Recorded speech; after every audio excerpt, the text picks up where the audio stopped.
David Moyes has been keen to extol the virtues of Thilo Kehrer, and rightly so. I mean, he's been a really good signing, hasn't he? But it's not just his playing ability that David Moyes has been talking about. He's been talking about his leadership qualities and his personality within the group. Yeah, they love that. They love that phrase, don't they? The group. And I can understand it. We understand why we need this, because we've lost a lot of characters. It's not just Mark Noble. A lot gets made of that. A lot gets made of Stuart Pearce. We've discussed already on this channel before about David Martin. Ryan Fredericks is another one. Not somebody that would instantly spring to mind, of course, but it's Declan Rice said we're missing this guy from the dressing room. This is a really important person for us here. And of course, Declan was good mates with Ryan Fredericks. You don't necessarily always play. You're not necessarily always playing on the pitch, but if you're a good guy to have around and you lift the spirits of the place and you basically turn a quiet environment into not necessarily noisy, but a more fun place to be, then you're a benefit. You're an asset, certainly. So when David Moyes was talking about... sorry, I actually thought I had an earpiece in my ear. I didn't. There we go. So when David Moyes is talking about Kehrer being an influence in the dressing room and having leadership qualities, that's really important because we know we're a little bit diminished in that area. It's not just the players I was talking about either. So last week on Patreon, we had a chat with Jack, mate. And Jack was saying, because Jack does a lot of filming behind the scenes, he always does presenting for West Ham. And so he's met a lot of these players, and he was talking about how bubbly and effervescent and what a good character Pablo Fornals was, El Fornicador. No surprise there. I've told the story many times about he was the only one when we got smashed by Oxford. He was the only one that came over and basically... he came over and said sorry to the away fans at Oxford when we'd been, 4-0, something like that. Anyway, so that doesn't surprise me. He is a man of sound character. But he was also telling me about a video that he did, which I didn't see, which was with Alex Crow, Vladimir Coufal and Thomas Souček. And he was saying during it that Crow was a funny guy. He was making jokes. And I thought, well, hold on. So we'd actually lost probably more characters than we already knew. So Kehrer is an important one. However, we got a little problem within the team, which is if everybody comes back and a Gerd comes back, who is his main signing, and Kehrer had been brought in to cover the fact that a Gerd is out, what happens to Thilo Kehrer? And you start looking at it now, because you have to assume, well, I do anyway, that Zuma is his main pick. That's his big buy. That was his first choice centre-half. And you think that possibly his ideal partnership, if we're playing with a two, I understand it might alter somewhat if we play with three at the back, but you've got to assume that it's the left-footed Agerd and the right-footed Zuma. That's his choice there. So what we're going to do with Kehrer, well, you know where I'm going with this because you've already read it in the thumbnail, but it's not just as simple as that either. At the moment, I feel we're a little bit shaky. I was going to say, we're a little bit shaky at the back. Clearly, look, we're in the bottom three. We're one of the most crap teams in the Premier League, right? So something needs to give. Now, personally, I think we need to start scoring a few more goals, but we need to keep it a little bit tighter at the back as well. What's he going to do? Well, he's going to try and bring Craig Dawson in. I think that's a wise thing to do. We've scored one set piece this season. It was from Craig Dawson. He's a goal scorer for us as well. And he's only played for 5 minutes, hasn't he? Yet he's still scored a goal. I never thought, who would have thought we'd been saying this 2 or 3 years ago? We need to get Craig Dawson back in the team. We probably do. Which gives us a little bit of a problem with Kehrer. But the solution is there. As I say, you'll have read it in the thumbnail. Now, I've been wanting, since he came in and since I heard that Kehrer could play at right back, I've been wanting to see him play now. And not just because I'd heard a rumour that he can play there. There's lots of players that are rumoured to be able to play different positions. I don't necessarily think, oh, I'm desperate to see him play. But this one was different because I think it was evident from the moment that Kehrer started playing for West Ham that he was comfortable on the ball. I thought, okay, well, this is good. And then I saw a game where he started putting a couple of crosses. Then we started seeing a broader range of passing.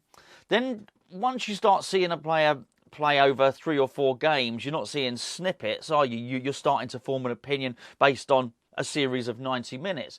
And having done that, I think for me it was really evident that we had a player who was well, not just capable of moving the ball forward, but that was his choice. That was his preferred choice, to actually move it forward and move it forward quickly. And sometimes we can be a bit slow and a bit cumbersome in trying to move from defence to attack. He wants to do it quickly. I thought, okay, this is great. And because of that, and because we were struggling at right back, I thought, okay, this is somebody I really want to see play there. But I hadn't seen him play there until last night, because he started at right back for Germany, and I was really pleased with what I saw. Right, Vladimir Coufal. Now, look, it's always difficult when you're talking about a player who's been a good servant, and is a good servant, continues to be one, of West Ham. There's nothing wrong with Vladimir Coufal's attitude, by the way. There's nothing wrong with his commitment. And there's been a point where Coufal was, I would suggest, one of the best right-backs in the Premier League. There was a period, there was about 6 months. I felt he took a little while to settle. When he first joined, and granted, he was playing at right wing back, which I don't think is his position. I was looking at him, and I wasn't looking at him thinking, oh, now there's a £5 million player that's worth £20 million. I wasn't. I felt I was looking at a £5 million player. We needed somebody for that position. It filled a gap.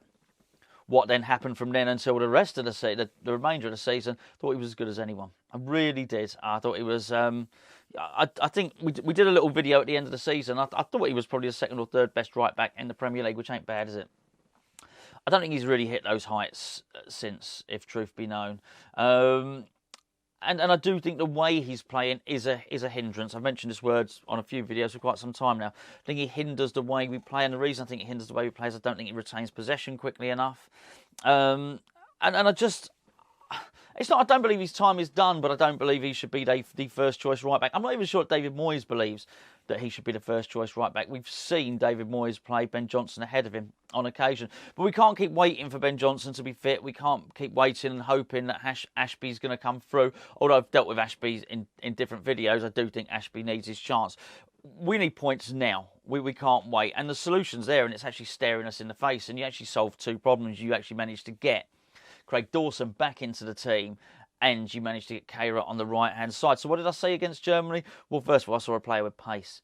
I saw a player who was willing to not only go forward, but had enough pace that when Raheem Sterling was going to try and run in behind him, he fancied a bit as that he was going to have a race with him as well, and he didn't do too badly at all. I thought he picked when to go forward. He says that there's an element, I think he's got a nice balance, basically, of attacking instinct and defensive instinct. Put over a really nice couple of crosses. He sort of knows when to play it inside. Look, was he? Didn't feel I was looking at the at Carlos Alberto here, or Cafu, or I don't know why. They've got to be Philip Lahm. There you go. Actually, did he? Don't worry about it. I know Guardiola moved him into midfield and moved him around, but anyway, yeah, Philip Lahm when he played at fullback. I didn't feel he was that, but I thought it was competent, I thought it was good, and I think it would give West Ham an extra dynamic. I really do. I think particularly with the pace there, particularly, he's going to be prone to a mistake as well. I think you're always going to get that. He can make a rash challenge, so moving him out of central defence is no bad thing as well. But I think we can really tap into that. And I think most importantly, and this is something I say, in a few videos, it gives the opposition something to worry about. I don't think the opposition look at Coufal and think, oh, we need to worry about him. We need to make special measures. We need to adjust our tactics accordingly because Vladimir Coufal's playing at right back. I think him playing at right back, Kehrer here, gives the opposition enough to worry about that almost gives Bowen then a little bit of additional freedom. And just I looked at, as I say, I'm not suggesting for Germany we were looking at a 10 out of 10 performance. I thought we actually took a little dive in the game. Actually, even though Raheem Sterling was tugging his shirt, careful, he was doing that. But there was enough in the performance to think, okay, you haven't got to be world class to improve West Ham at the moment. You just got to be, pretty handy. And I thought he was. I think if he plays for us, I just think it's time for Moyes to do it. And I wasn't sure that Moyes would be brave enough to do it on his own. But I do wonder, because he would have watched that game, because obviously Declan was playing in that game as well. And I think he would have looked at that and he probably would have hopefully seen it and thought, okay, I'm going to do this. I'm going to give this guy a go. Because surely David Moyes could see that Coufal's been in really poor form this season. As I say, not throwing a baby out of the bathwater. I don't particularly want this to be, a video about slagging off Vladimir Coufal. Good servant for us, really has been.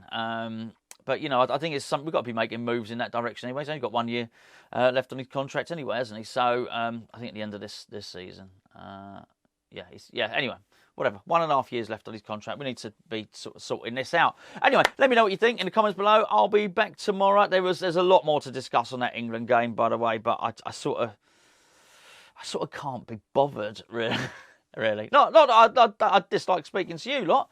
Far from it, but you know, oh dear, not great preparation ahead of a World Cup. Let's put it that way. Rescued it at the end. Oh, if England had lost that, would have been really, really difficult for Southgate. Almost called him Moyes then for Southgate, but you know what? Hey, we didn't. It was scored 3 goals in the end, and I guess it was quite an exciting game. But anyway, looking at it from a purely Thilo Kehrer standpoint, I liked what I saw.